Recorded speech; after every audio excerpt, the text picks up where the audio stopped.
সরকার যে কাজটি করেছে এখন সেই কাজের ফলাফল শাখের করাত, মানে আওয়ামী লীগ যদি আপন শক্তিতে শক্তিমত্তা রাজপথ গরম করে নিজেরা নিজেদের মতো ফিরে আসতে পারে, ইতিপূর্বে আওয়ামী লীগে যেভাবে মানে নিষিদ্ধ করা হয়েছিল ওইভাবে অতীতের মতো করে তারা ফিরে আসতে পারে, যেদিন ফিরে আসবে ওই দিন সরকারের 12টা বেজে যাবে।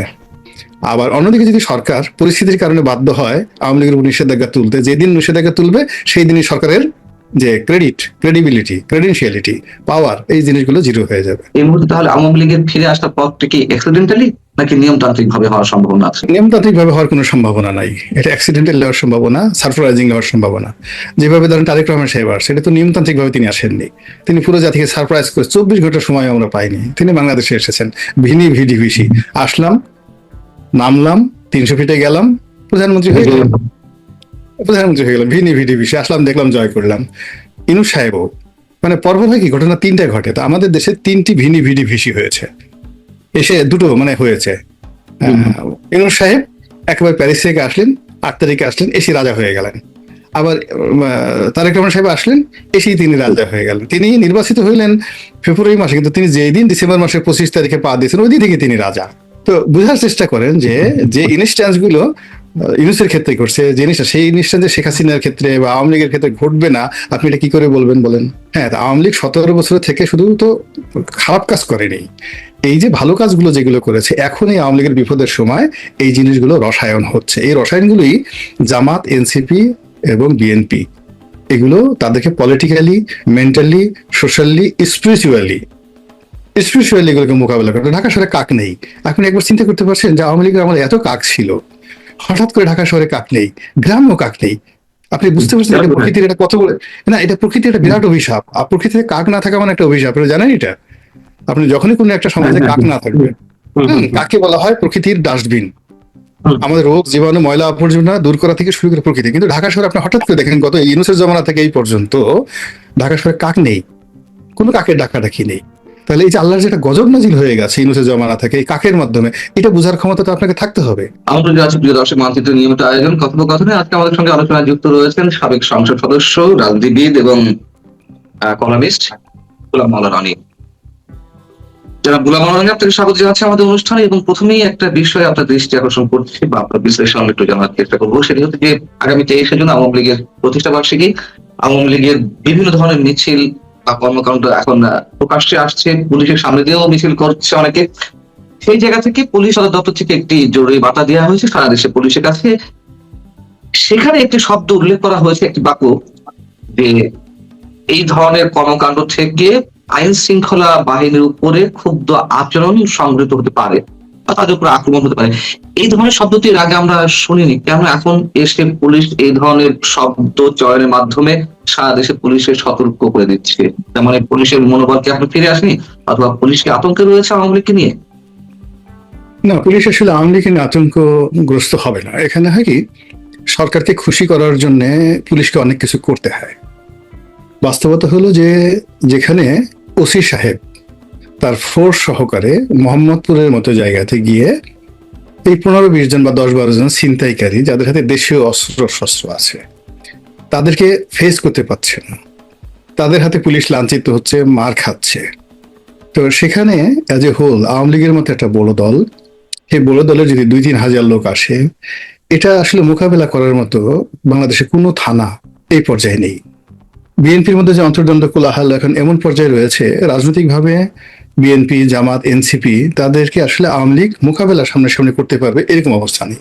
যেখানে আপনি চিন্তা করেন যে একজন পাওয়ারফুল মন্ত্রী মীর শাহ আলম, তো মীর শাহ আলম বেসিক্যালি বগুড়াতে বাড়ি, এটা তার প্রথম পরিচয়। দ্বিতীয় পরিচয় শোনা যায় তিনি তারেক রহমান সাহেবের বন্ধু। এই ভদ্রলোকের ভয়ে সে স্বরাষ্ট্রমন্ত্রীর মতো মানুষ তাকে তেল মারছে। মির্জা ফখরুল সাহেবের মতো মানুষ, সেখানে কোনো নড়াচড়া নেই। মির্জা ফখরুল সাহেব যে বাংলাদেশের একজন মন্ত্রী, তিনি যে এলজিআরডি মন্ত্রী আমরা কেউ জানি না। তার আচার আচরণ দেখে বোঝা যাচ্ছে মনে হয় যেন উনি চারণ কবি হয়ে গেছেন। হ্যাঁ, এখন উনি কবিতা রচনা করবেন ইত্যাদি ইত্যাদি, হ্যাঁ মানে দর্শন শাস্ত্র করবেন, এবং খুব দ্রুত যেন উনি মনে মনে চিন্তা করেন যে আল্লাহ খুব দ্রুত আমাকে একটা মান সম্মান সহকারে এখান থেকে নিয়ে যাও, আজ তোমার ভেস্তে নিয়ে যাও, অথবা আমাকে একটা রিটায়ারমেন্টের ব্যবস্থা করে দাও। এখন সেই লোক দুটো ইউনিয়নের নাম ছেলের নামে দিল, ভাতিজির নামে দিল আর একটা ইউনিয়নের নাম। তো সেই কাজটি এত মিডিয়া, এত কিছু, বলার পরেও মন্ত্রী বা প্রশাসনের পক্ষ থেকে কিছু হলো না, স্বয়ং প্রধানমন্ত্রীকে এটাকে হস্তক্ষেপ করতে হলো। ইট মিনস যে এখানে প্রধানমন্ত্রীর বাইরে অন্য কারো কোনো ক্ষমতা কাজ করছে না, নো বডি ইজ অ্যাক্টিং। কাজী এখানে ওই যে পুলিশ যে কথাটা বলেছে, যেখানে পুলিশের প্রতি আক্রমণ হতে পারে, এটা মূলত পুলিশকে অ্যালার্ট করা, পুলিশকে অ্যালার্ট করা। এখন আক্রমণ যখন হবে, এটার দুটো বিষয় আছে, পুলিশ বিক্ষুব্ধ হয়ে তাদেরকে ধরবে, এর প্রশ্নই আসে না। আর দ্বিতীয়ত হলো ওখানে আক্রমণ হতে পারে, ডোন্ট গো দেয়ার, ওখানে যেও না, সতর্ক হয়ে যেও। তো এখন যদি সতর্ক হয়ে পুলিশ ছেড়ে দেয়, তাহলে তো 23শে জুন সারা বাংলাদেশ মুসলিমের শহর হয়ে যাবে। এটা তো সরকারের জন্য খুবই একটা বিব্রতকর হয়ে যাবে। আবার যদি কন্ট্রাডিকশন অ্যান্ড কনফ্লিক্টে যায় যে আমাদেরকে মারতে পারে, ফলে আমরা ওখানে সমস্ত কিছু, সেই জল কামান সল কামান সব জায়গাতে, ফলে কোনো একটা মিছিল দেখলেই সঙ্গে সঙ্গে সেখানে জল কামান ছেড়ে দেবে। তো আসলে এই যে যা কিছু করছে, it's an unpredictable situation outwardly, মানে বাহ্যিক দিক থেকে। কিন্তু ভিতরের দিক যদি আপনি দেখেন, পুলিশ খুব ভালো করে জানে যে বাংলাদেশে যে কিয়ামত হয়ে যায়, কিয়ামত হয়ে যায়, তবুও আওয়ামী লীগের কোনো একটা লোক পুলিশের একটা পশম স্পর্শ করবে না। এই পুলিশ বাহিনী গঠন করার জন্য, এই পুলিশ বাহিনীকে আধুনিকায়ন করার জন্য রাষ্ট্রের সব বাহিনীর এবং সব প্রতিষ্ঠানের শত্রু হয়েছে আওয়ামী লীগ। এবং আজকের এই পুলিশের যা কিছু রয়েছে, যা কিছু প্রাপ্তি, এর পেছনে শেখ হাসিনা আওয়ামী লীগের যে অবদান, সেই অবদান পুলিশের প্রত্যেকটা লোক জানে। এর কারণ হলো বাহিনীগুলোর কতগুলো নর্মালি প্রত্যেকটা বাহিনীর কতগুলো যাকে বলা একটা ক্যারেক্টারিস্টিক্স থাকে, শত শত বছর ধরে এরা এই ঐতিহ্য লালন করে। আপনি যদি ধরেন বাংলাদেশের আর্মির মধ্যে যারা অফিসার, তাদের মধ্যে টিল নাও জিয়াউর রহমানের প্রতি প্রচন্ড একটা দুর্বলতা আছে। সে অনেকগুলো কু মোকাবেলা করেছে, অনেক অফিসারকে ফাঁসিতে চড়িয়েছে, ডাজ নট ম্যাটার, কিন্তু তার প্রতি একটা মমত্ববোধ আছে। আবার অন্যদিকে যারা সাধারণ সিপাহী যারা আছেন, সোলজার যারা আছেন, তারা কিন্তু মারাত্মকভাবে এরশাদের ভক্ত। ফলে আপনি ক্যান্টনমেন্টের এলাকাতে প্রত্যেকটা সিপাহী জাতীয় পার্টি এবং এরশাদের যারা লোকজন আছে তাদেরকে মনে প্রাণে ভালোবাসে। এটা একটা ট্রেডিশন হয়ে গেছে। তদ্রুপ বিএনপির সঙ্গে নয়, আওয়ামী লীগের সঙ্গে পুলিশের যে সম্পর্কটা, মানে আওয়ামী লীগ সরকারটা আসলে একটা পুলিশ বান্ধব সরকার, প্রচন্ড একটা পুলিশ বান্ধব সরকার। সেটা বঙ্গবন্ধুর জামানাতে তিনি যেমন প্রোটোকল নেন, পুলিশের উপর নির্ভর করেছেন, আর শেখ হাসিনা তো পুলিশকে পারলে তো পুলিশের হাতে সবকিছু ছেড়ে দেন। ফলে এটা পুলিশ অনুভব করে। ফলে সেই অনুভবের জায়গা থেকে যেটাকে বলে অ্যাট্রোসিটি, যেটা বলা হয়, এটা নিষ্ঠুরতা কখনো পুলিশ দেখাবে না। তারা মামলা করবে, গ্রেপ্তার করবে, হামলা করবে, যা কিছু করবে সেটা হলো ওই এলাকার যে পলিটিক্যাল যে পরিস্থিতি, সেই পরিস্থিতিকে কমপ্লাই করার জন্য, তার চাকরি বাঁচানোর জন্য। এই বাংলাদেশে বহু মানুষ রয়েছে যারা আওয়ামী লীগ দ্বারা উপকৃত, শেখ হাসিনা দ্বারা পার্সোনাল উপকৃত। যারা ক্ষতি হয়েছে তারা তো শেখ হাসিনাকে গালাগালি করবেই। এখন বিএনপির অনেক লোক ক্ষতিগ্রস্ত, যারা গালাগালি করবে, কিন্তু যে মানুষগুলো উপকার পেয়েছে তারা কি করবে? তারা শেখ হাসিনাকে চাইবে, আর যদি শেখ হাসিনা না পায় আল্লাহর কাছে দোয়া করবে, আল্লাহ শেখ হাসিনা কেনে দাও। তারা মানে কান্নাকাটি করবে, আপা কবে আসবে, ইত্যাদি ইত্যাদি হবে। এর বাইরে তো হবে না। এখন এই যে বেনজির এত খারাপ বলে সব মানুষ, এখন বেনজিরের দ্বারা তো বহু মানুষ উপকৃত হয়েছে। আপনি হারুনকে যত খারাপ বলেন না কেন, হারুনের দ্বারা তো বহু মানুষ উপকৃত হয়েছে। মেজর জিয়াউল হাসানকে আপনি যত খারাপ বলেন, খারাপ লোক খারাপ বলুক, কিন্তু তার দ্বারা যারা উপকৃত হয়েছে তারা তো তার জন্য দোয়া করবে। তা আওয়ামী লীগ 17 বছরের, হ্যাঁ, তা আওয়ামী লীগ 17 বছরের থেকে শুধু তো খারাপ কাজ করেনি, এই যে ভালো কাজগুলো যেগুলো করেছে, এখন এই আওয়ামী লীগের বিপদের সময় এই জিনিসগুলো রসায়ন হচ্ছে। এই রসায়নগুলোই জামাত, এনসিপি এবং বিএনপি, এগুলো তাদেরকে পলিটিক্যালি, মেন্টালি, সোশ্যালি, স্পিরিচুয়ালি এগুলোকে মোকাবেলা করতে। ঢাকা শহরে কাক নেই। আপনি একবার চিন্তা করতে পারছেন যে আওয়ামী লীগের আমাদের এত কাক ছিল, হঠাৎ করে ঢাকা শহরে কাক নেই, গ্রাম্য কাক নেই। আপনি বুঝতে পারছেন এটা প্রকৃতির এটা কত বড় না, এটা প্রকৃতির একটা বিরাট অভিশাপ। আর প্রকৃতিতে কাক না থাকা মানে একটা অভিশাপ, এটা জানেন? এটা আপনি যখনই কোনো একটা সমাজে কাক না থাকবে, কাককে বলা হয় প্রকৃতির ডাস্টবিন। আমাদের রোগ জীবাণু ময়লা আবর্জনা দূর করা থেকে শুরু করে প্রকৃতি। কিন্তু ঢাকা শহরে আপনি হঠাৎ করে দেখেন গত ইউনূসের জমানা থেকে এই পর্যন্ত ঢাকা শহরে কাক নেই, কোনো কাকের ডাকাডাকি নেই। তাহলে এই যে আল্লাহর যেটা গজব নাজিল হয়ে গেছে ইউনূসের জমানা থেকে এই কাকের মাধ্যমে, এটা বোঝার ক্ষমতা তো আপনাকে থাকতে হবে। You must have the spiritual knowledge. হঠাৎ করে কাক নেই কেন? আপনি চারিদিকে দিকে দেখবেন কুকুরগুলো ডাকছে না আগের মতো। এই যে কুকুর যে ডাকছে না, কেন কুকুর ডাকছে না? সে নীরব হয়ে আছে কেন? আমাদের সমাজের এত নেড়িকুত্তা, এত কিছু চলতেছে, হঠাৎ করে কুকুর কেন? আপনাকে এই জ্ঞানগুলো সরকারের, আপনি দেখেন এই আধ্যাত্মিকতার জ্ঞান আপনার কার আছে বলুন তো? সরকারের মধ্যে কার আছে যে কুকুর কেন ডাকে না, কাক কেন শহর ছেড়ে চলে গেল? কিংবা সম্রাট আকবরের সময় মোল্লা দো পেঁয়াজার যে গল্প, সেই বিখ্যাত গল্প, বলেন তো দিল্লিতে কত কাক আছে, এত কিছুর মধ্যে কাক কেন আসলো? মানে কাক যে প্রকৃতির একটা অত্যন্ত গুরুত্বপূর্ণ এলিমেন্ট, এর সঙ্গে কাকের উপস্থিতি, কাকের ডাকাডাকি, কুকুরের ডাকাডাকি, এগুলোর সঙ্গে সমাজের অনেক কিছু নির্ভর করে। এই জিনিসগুলো, এই সমাজ স্টপ হয়ে আছে, এই প্রকৃতি কাঁদছে, এই মানে আকাশ স্তব্ধ হয়ে আছে। ফলে এখানে হিসাবের বাইরে গিয়ে কেউ যদি প্রকৃতির আইন ভঙ্গ করার চেষ্টা করে, it will create a disaster, একটা ডিজাস্টার তৈরি হয়ে যাবে। স্পিরিচুয়াল যে জ্ঞান কিংবা সাইকোলজি বা অন্যান্য সমাজ বিজ্ঞান সবকিছু নিয়েই বলছেন, তাহলে আমরা কি ধরে নেব 23 জুন বিশেষ কিছু ঘটতে যাচ্ছে? তার কি ঘটার সম্ভাবনা আছে? প্রত্যেক দিন 23 জুন কিছুই ঘটবে না, কিন্তু 23 জুন যা ঘটার তার চেয়ে বড় ঘটনা মানে আলটিমেটলি ঘটে চলছে। মানে আমরা যে 23 জুনকে কেন্দ্র করে ভয় পাচ্ছি, পুলিশ রেড অ্যালার্ট জারি করছে, পুলিশ ভয় পাচ্ছে বা বলছে আমাদের প্রতি আক্রমণ হতে পারে, এটা হলো আওয়ামী লীগের যে প্রতিষ্ঠা বার্ষিকী, এই প্রতিষ্ঠা বার্ষিকীর প্রাথমিক বিজয়, একেবারে প্রাথমিক বিজয়। নর্মালি কি হওয়া উচিত ছিল? এই যে 23 জুন তো 2025 সনেও গেছে, আমরা কি টকশো করেছি, কথা বলেছি? 23 জুন তো, হ্যাঁ, আমরা এটা নিয়ে কোনো কথাই বলিনি, কোনো কথা বলিনি। তো এখন 23 জুন 25 সালে কথা বললাম না, 26 সনে এসে আমরা 23 জুন নিয়ে কথা বলছি কেন? যখনই কথা বলছি it means this date has a significant value.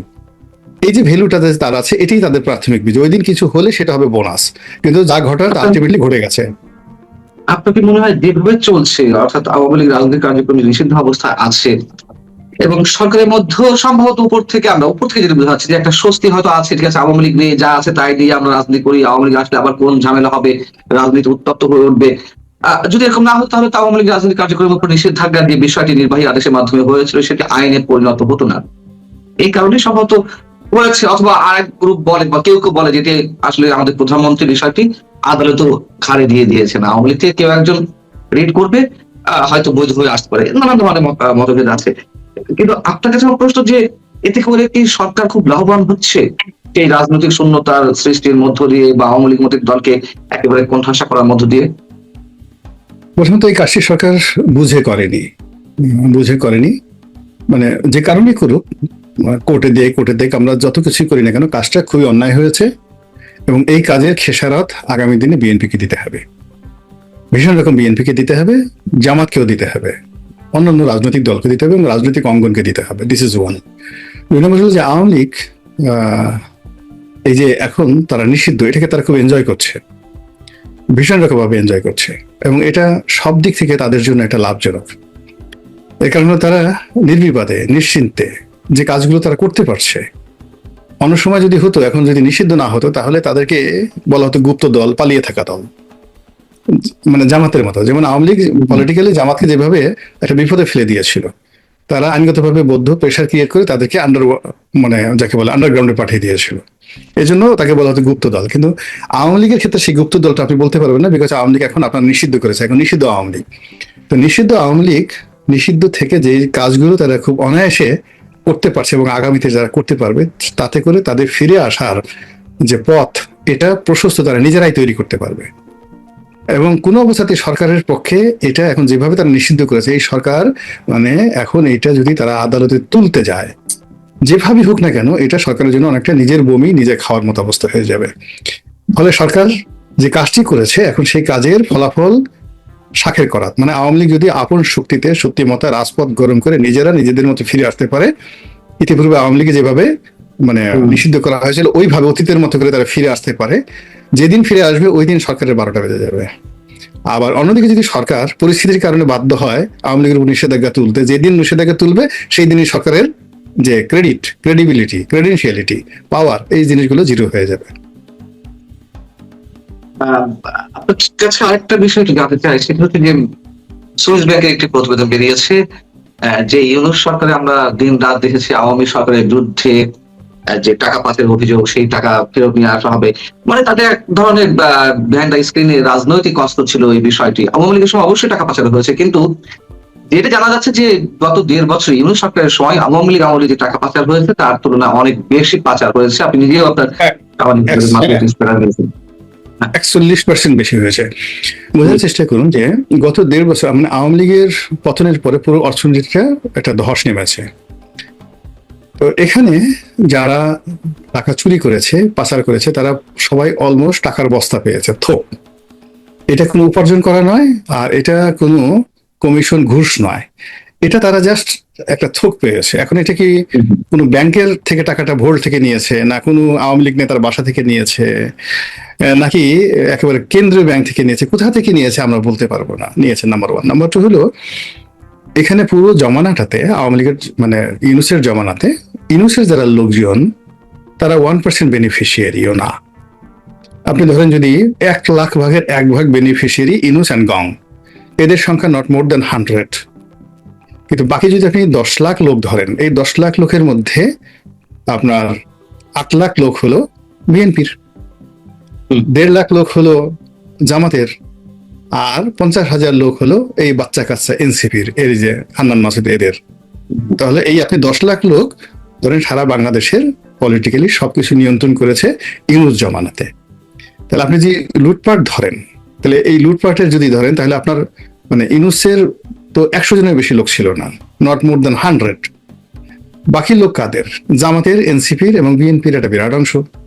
ফলে এই যে বিএনপির যে বিরাট একটা অংশ, এই যে সুইস ব্যাংকে টাকা পাচার হয়েছে, এইটার যে রিপোর্টটা ইন পার্সেন্ট টিআইবি বর্ণ যে প্রতিষ্ঠান যখন করবে, তখন সবার আগে তারা দায়ী করবে বিএনপির লোকজনকে, দ্বিতীয় দায়ী করবে জামাতের যারা লোকজন আছে তাদেরকে, এবং জামাতে তখন এই যে জান্নাতের টিকিট, সৎ লোকের শাসন, এই জিনিসগুলো সব এলোমেলো হয়ে যাবে। এখন ইদানিং তো ধরেন জামাতকে নিয়ে যে সকল কথাবার্তা হচ্ছে, ইসলামী ব্যাংক, তারপরে শেষে অন্যান্য বিষয় নিয়ে ওই দিকে লোন টোন নিচ্ছে, মানে তাদেরকে আমরা যত ভালো মনে করছিলাম বা যত আল্লাহর মানে অলি মনে করছিলাম, কিন্তু বাস্তবে এখন এমন তথ্য আসছে, বিএনপির লোকজনই বলছে, সেই তথ্যগুলো আগামীতে যখন রিপোর্ট আকারে আসবে এই সুইস ব্যাংকের এই ঘটনায়, আপনি দেখবেন যে আমাদের চোখ কপালে উঠবে না।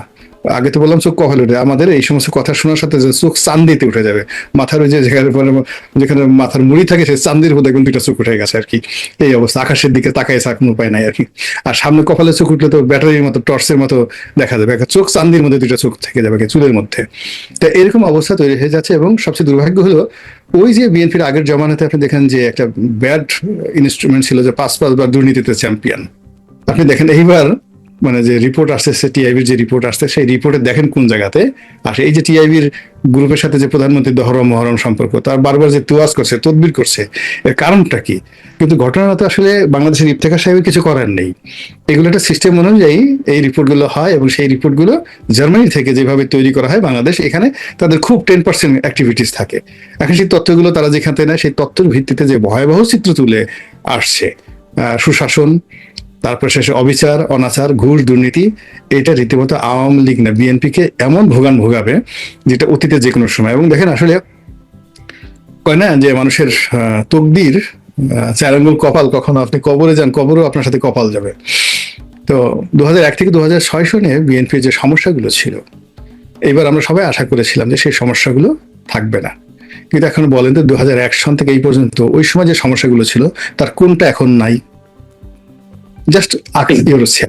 তো যার জন্য হয় কি, সামনে যে দিনগুলো আসছে, এই দিনগুলো বিএনপি যত মানে যাকে বলা হয় ভুল করবে, যত মানে তার দুর্নাম হবে, বদনাম হবে, তত বেশি এই যে 23শে জুন নিয়ে মানুষের আতঙ্ক বাড়বে। এবং ঘুরে ফিরে ইউনূসকে নিয়ে আমরা যত গালি দেই না কেন, আলটিমেটলি গালিগুলো তারেক জিয়ার ঘাড়ে আসবে। এই কারণ হলো, বর্তমান সরকারকে তো বলা হয় যে ডক্টর ইউনূসের version 2, second version, second edition, দ্বিতীয় সংস্করণ।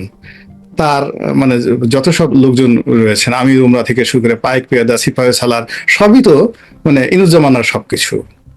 এখানে তো তেমন কিছু আপনি নতুন কিছু করতে পারেননি, নতুন কোনো কিছু করতে পারেননি। তো সেই জায়গায় থেকে মানে যে কিছু একটা হবে, ভালো কিছু হবে, এটা আশা করা যাচ্ছে না। বরং উল্টো যেটা হচ্ছে সেটা হলো যে আওয়ামী লীগ যদি নিয়মতান্ত্রিকভাবে না আসে, অ্যাক্সিডেন্টালি আসে, সারপ্রাইজিংলি আসে, that will be disaster for the whole nation, everybody.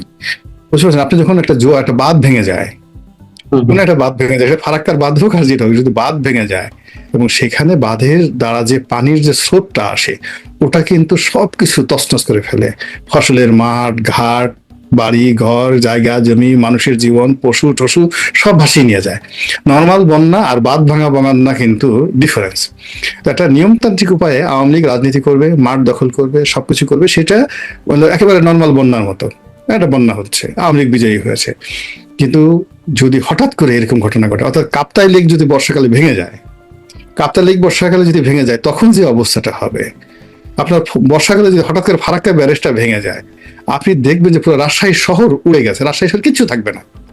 মানে এমন একটা অবস্থা রাজশাহী শহর কিছু থাকবে না। সম্ভাবনা কোনটি? অ্যাক্সিডেন্টালি ফেরার সম্ভাবনা, মানে আপনার অতীত অভিজ্ঞতা থেকে বা ভূ রাজনৈতিক জায়গা থেকে বা আন্তর্জাতিক বিভিন্ন এক্সাম্পল তো নিশ্চয়ই আপনার সামনে আছে, সেই জায়গা থেকে যদি প্রশ্ন করি যে এই মুহূর্তে তাহলে আওয়ামী লীগের ফিরে আসার পথটি কি অ্যাক্সিডেন্টালি নাকি নিয়মতান্ত্রিক ভাবে হওয়ার সম্ভাবনা আছে? নিয়মতান্ত্রিক ভাবে হওয়ার কোনো সম্ভাবনা নাই। এটা অ্যাক্সিডেন্টাল হওয়ার সম্ভাবনা, সারপ্রাইজিং হওয়ার সম্ভাবনা। যেভাবে ধরেন তারেক রহমান সাহেব আসছে, এটা তো নিয়মতান্ত্রিক ভাবে তিনি আসেননি। তিনি পুরো জাতিকে সারপ্রাইজ করে 24 ঘন্টার সময় আমরা পাইনি। তিনি বাংলাদেশে এসেছেন ভিনি ভিডি ভিসি, আসলাম, নামলাম, 300 ফিটে গেলাম, প্রধানমন্ত্রী হয়ে গেলাম। ভিনি ভিডি ভিসি, আসলাম, দেখলাম, জয় করলাম। ইনুস সাহেবও মানে পর্ব হয় কি, ঘটনা 3টা ঘটে। তো আমাদের দেশে 3টি ভিনি ভিডি ভিসি হয়েছে, এসে দুটো মানে হয়েছে। ইনুস সাহেব একবার প্যারিস থেকে আসলেন, 8 তারিখে আসলেন, এসে রাজা হয়ে গেলেন। আবার তারেক রহমান সাহেব আসলেন, এসেই তিনি রাজা হয়ে গেলেন। তিনি নির্বাচিত হইলেন ফেব্রুয়ারি মাসে, কিন্তু তিনি যেই দিন ডিসেম্বর মাসের 25 তারিখে পা দিয়েছেন, ওই দিন থেকে তিনি রাজা। তো বোঝার চেষ্টা করেন যে ইনস্ট্যান্স গুলো ইউনুসের ক্ষেত্রে করছে, যে জিনিসটা, সেই জিনিসটা যে শেখ হাসিনার ক্ষেত্রে বা আওয়ামী লীগের ক্ষেত্রে ঘটবে না, আপনি এটা কি করে বলবেন বলেন? মানে শেখ হাসিনার ক্ষেত্রেও ঘটার সম্ভাবনা আছে। মানে যদি তারেক জিয়ার ক্ষেত্রে একই ঘটনা ঘটে, যদি ইউনুস সাহেবের ক্ষেত্রে একই ঘটনা ঘটে, কেন শেখ হাসিনার ক্ষেত্রে ঘটবে না? ধরেন শেখ হাসিনা মরে গেল, রেহানার ক্ষেত্রে, শেখ রেহানার ক্ষেত্রে কেন ঘটবে না? শেখ রেহানা ধরেন মরে গেল, কেন জয়ের ক্ষেত্রে, পুতুলের ক্ষেত্রে এই ঘটনা ঘটবে না? কিন্তু ঘটনা যখনই ঘটুক না কেন, এদের যে সমস্যার সৃষ্টি হবে, শেখ হাসিনা মানে এই যে তারেক জিয়া বা ইনুস সাহেব আসছেন ক্ষমতায়, তখন এখানে বাঁধ ভাঙা জোয়ার হয় নাই, জোয়ারটা ছিল নর্মাল উইদিন দ্য রিভার। কিন্তু আওয়ামী লীগের যে প্রত্যাবর্তনটা যদি অনিয়মতান্ত্রিক ভাবে হয়, সেখানে জোয়ারটা হবে বাঁধ ভাঙ্গা, সেই জোয়ারে সমস্ত বাঁধ ভেঙে দেবে। আর সেই বাঁধ ভাঙলে কি সর্বনাশ হবে বুঝতে পারেন আপনি আমি। মানে যখন আছেন আগুন লাগলে দেবালয় কিন্তু রক্ষা পায় না। আপনি পান্না এত মিষ্টি মিষ্টি কথা বলছেন, আমি গোলাম মোল্লা রনি মিষ্টি মিষ্টি কথা বলতে, দেখা গেল আওয়ামী লীগেরই কোনো পান্ডা বা শিবিরের কোনো পান্ডা হঠাৎ করে আওয়ামী লীগ হয়ে গেছে। আওয়ামী লীগ হয়ে সেই আওয়ামী লীগ জমানাতে 2008 সনে আপনি কি বলছেন, 10 সনে কি বলছেন, সেটার একটা ভিডিও ফুটেজ বের করে পান্নাকে মারো। বুঝছেন ঘটনাটা? গোলাম মোল্লা রনি 2014 সনে কি লিখেছে, 15 সনে কি লিখেছে, আমরা যে এখন এত মিষ্টি মিষ্টি কথা বলছি, ডাজমেন্ট ম্যাটার, এটাকে ধরে রাখো। এই ফলে এই যে ডলা খাওয়া পার্টি, মানে বাদ ভাঙা যখন হবে এভাবে ডলার ওটা দেখবেন যে কত মানুষ যে শেষ হয়ে যাবে। যে এখন যারা যারা কথাবার্তা বলছে, এভরিবডি ইজ ইন ডেঞ্জার। ফলে আমরা দোয়া করি, আশা করি যে সবকিছু নিয়মতান্ত্রিক ভাবে হোক, কোনো জিনিসই বাদ ভাঙা ভালো না। মানে জোয়ার স্বাভাবিকভাবে আসুক, বন্যা স্বাভাবিকভাবে আসুক। অনেক অনেক ধন্যবাদ গোলাম।